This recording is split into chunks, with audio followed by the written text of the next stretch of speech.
তাহলে বিএনপি সরকার গঠন করার পরে এর একটাও যদি বাস্তবায়ন না করে তাহলে আমরা কেমনে বিএনপিকে ধরবো বলেন? এই 19টা ঐক্যমত্যের মধ্যে বিএনপি বলেছে তার মধ্যে 10টাই তারা নোট অফ ডিসেন্ট দিয়েছে। তো নোট অফ ডিসেন্ট কি?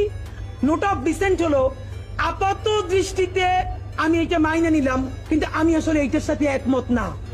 তাহলে বিএনপি এই 19টার মধ্যে যেই 10টা নোট অফ ডিসেন্ট দিছে সেই 10টাই তো মোস্ট সিগনিফিকেন্ট জায়গা।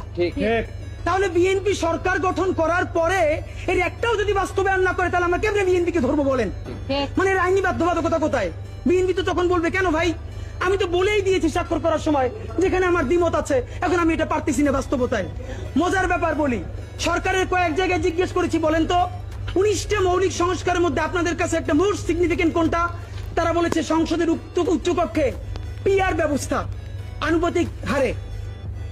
এবং আপনাদেরকে জানাই রাখি সংসদের উচ্চকক্ষে যে পিআর, বিএনপি এখানে নোট অফ ডিসেন্ট দিয়েছে। যে সংসদের উচ্চকক্ষে বিএনপি যে নোট অফ ডিসেন্ট দিয়েছে এটাও যদি সে বাস্তবায়ন না করে তাহলে আমরা মানে আপনি ভাবেন আমরা কি কারণে, ঠিক কোন কারণে আমরা এখন এই কথাগুলোকে বিশ্বাস করবো? রাজনৈতিক দলগুলোকে তারা ইন্টারিম থাকা অবস্থায় আমাদের চোখের সামনে 47কে নাই করে দিল, পিলখানাকে নাই করে দিল, শাপলাকে নাই করে দিল, নিরাপদ সড়ক আন্দোলনকে নাই করে দিল, বিচারিক হত্যাকাণ্ডের কথা তারা বললো না। যেই তারা ক্ষমতার মসনদ পেয়ে যাবে এই কথা বলার পর যে আমরা আবার জেলে যাব না তার প্রমাণ কি আপনাদেরকে বলে?